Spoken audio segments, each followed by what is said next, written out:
is game 2 of a best of 3 in AntecAttack number 21. I am SC2 England, and my lovely co-caster is Puri.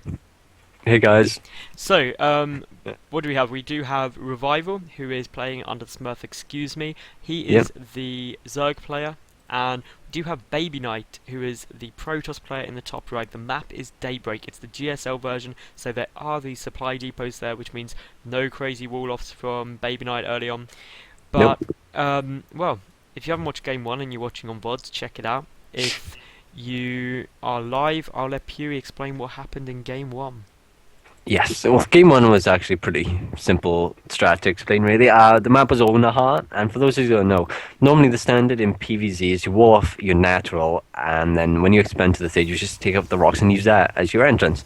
But of course, you're blocking, there's a big distance to travel from your third to your main, and Revival pretty much abused this by going for drops, roach drops, and when you have sentries against roaches and they're dropping on top of you, it's too much damage, and you pretty much just straight up lose to it, and that's what happened. I mean, BabyKnight even had 4 Immortals and he couldn't hold. So. Yeah, there were a few Zerglings and stuff like that. He didn't react fast enough, even though he's seen it coming, which I'm very disappointed with. If he just warped in a round of Stalkers up in his main to pick off some Overlords, he would have been in such a good spot. But so far, Revival, he's just gone for that 15 pull. And still BabyKnight again, BabyKnight's blocking again that natural hatchery, which is a great choice. And we will have a Nexus first here from BabyKnight, I believe. Yeah, it will be. I think he wants to build the pylon first. We'll wait and see. No, he went the probe, he did. Okay, so 17, there's the Nexus, there's the hatchery.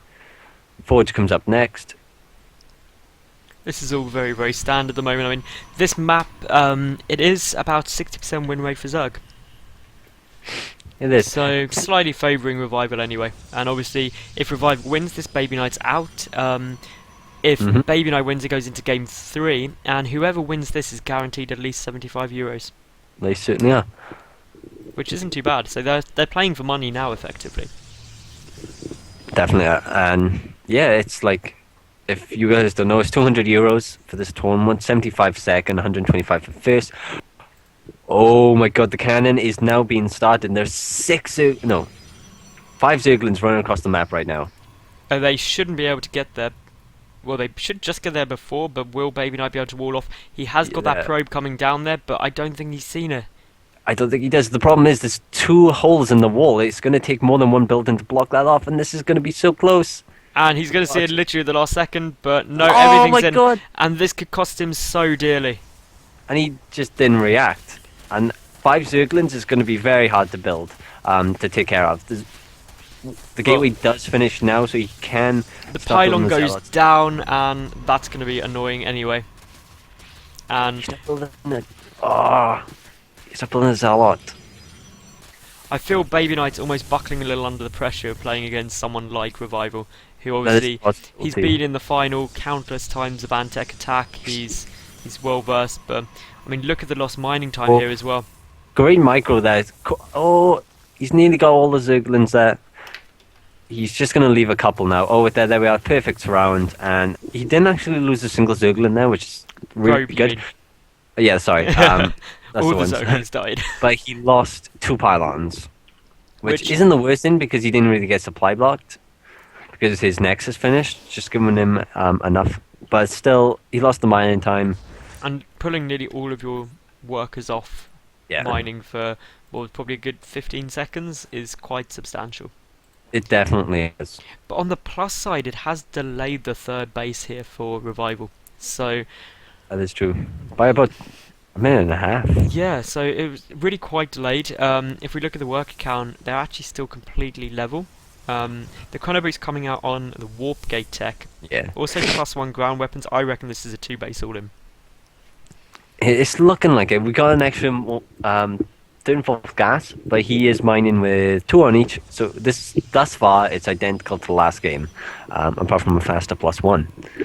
Now, the one thing I'd love to point out is Revival. Look at this Zergling placement. He's got one at the very top base, one outside his third. He's got his overlord positions literally everywhere. Just so much information from the map, and he's also got the watchtower. So, really, any player of any race take note. That's just so effective. It is. In my opinion, though, Revival could definitely have them in different spots. Like, he has that Zerglin at the top by the fourth base. He should have that, like, between the two watchtowers, like, the upper base. Do you have the big ramp? Yeah, he could do. He could position it slightly more forward.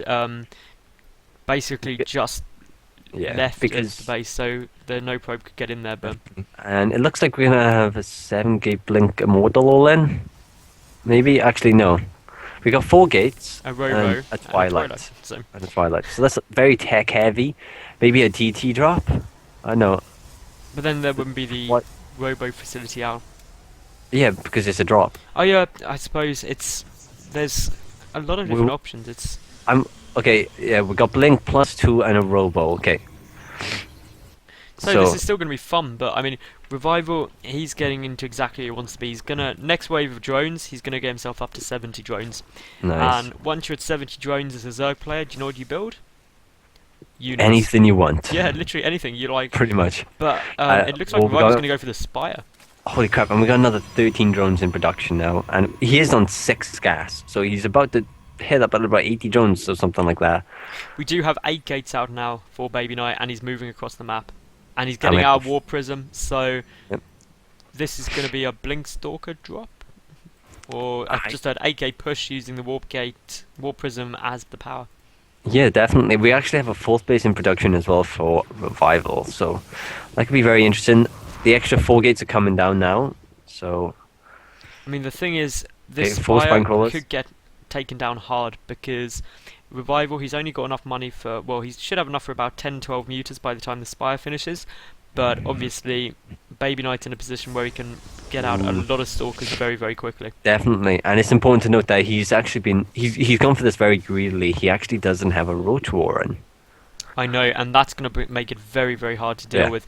But the only downside is it is such a Blink Stalker heavy play here that if BabyKnight doesn't realise there's no Roach Warren and instead actually goes for a lot of Stalkers, it won't be as effective as he just went for a huge amount of Zealots. But look at the spines coming down here for Revival. He knows what's coming. We've got 14 meters in production now, and there's actually... Okay, 3rd spine crawler finishes, 4th finishes, 5th's about to finish, and then there's still 2 more. This is going to be hard to push through. Yeah, that's so many, and he's losing Stalkers to spine crawler, sentries to spine crawlers. You can't let that happen. And now there's just so many sentries gone, and that Guardian Shield would have been so useful against the mutants, but 1 sentry does stay up at the moment. But already, it looks like we're just going to have Revival go to counterattack. A very big counterattack, and of course the wall is open at the moment. Is he going to wall it off? Well, it doesn't matter too much. There are mutas there anyway, but hang on, Revival decided just to pull back. I don't know, he must have thought that his opponent would go for the 3rd and then just stop there. But he's not. We've got BabyKnight pushing forward. There's a lot of spines here, though. He has to do this really quick. If he gets all the spine crawlers before the units come in, then he has a much easier fight. But if he fights the spine crawlers with the units, then it's so much harder. The spines are about to finish up as well. It's getting really, really close, but suddenly BabyKnight's going to have trouble now. It is. It's pure Blink Stalker now, and Revival should just suicide on the War Prism really fast, because if he kills the reinforcements, he kills the push. Exactly. I mean, even those mutas could deal with that many Stalkers. Yeah, it's nearly a one-shot for that, for that War Prism like this. Very much worth it. But he's going to get vision into the high ground and warp into the main. Blinking. And so there's big. the blink. Beautiful blink. Those spine crawlers now absolutely useless. More warp-ins of Stalkers coming in, and this is suddenly looking to be a big problem for Revival. But I think he's just got too many mutas at the moment. It's looking that way. Of course, he bent his blink down to get into the base, so of course the Zergling's done a lot of damage. War Prism goes down. No, there. And Revival has held. He has held this beautifully. And he has. Still 15 mutas up. If you look at the lost tab, about 1,500 more resources lost at the moment for BabyKnight compared to Revival, which you never won. No, but of course he did take out the 3rd and cancel. Revival cancelled the 4th, so that's pretty big. And there's another War Prism in production now, so it looks like he's going to just... The Mutas are coming up to counterattack BabyKnight's main though, and there's no cannons there. If you've seen No. the Mutas, why didn't he build some cannons? He's so starved of minerals at the moment. He should really went for maybe an Templar Archives. Like, in my opinion, like from my own experiences, from what I've noticed, it is if you go for this all in and you lose to like a lot of stalkers, a lot of meters, you pretty much have to all in again. He doesn't have a third, and the only tech that will cost efficiently deal with this is Archons and Blink. And of course, Archons are going to be quite a long way away. Yes. We've got the He's +1 air stop attack coming gas. out here as well now for Revival. Revival, third and fourth nearly finishing up now. More mutas being added on. That will get us up to what will be, well, 20 Mutalisks on the field. That's a lot of Mutalisks. Especially the +1 air weapons. Yes. And a little interesting fact, +1 air weapons for mutas improves their splash damage by 1, whereas any subsequent upgrade doesn't actually improve their splash. That is correct. So +1 is actually a massive factor with Mutalisks, which is why you'll always see Jugs get the +1 when they get the Spire finishes. But I think we might have GG fairly soon. Revival's at double the supply now. He's got up those 20 Mutalisks. Going to be up to 22 very shortly. And that +1 flyer attack about to finish. And essentially, he's up against, what, 14 Stalkers. Yeah. And here we go, we've got a bit more of a push coming in. A good blink back, 1 Stalker nearly taken out. These mutas are catching up. They're going to get some more. There's the GG. So Revival advances with 2-0 into the final. Yeah.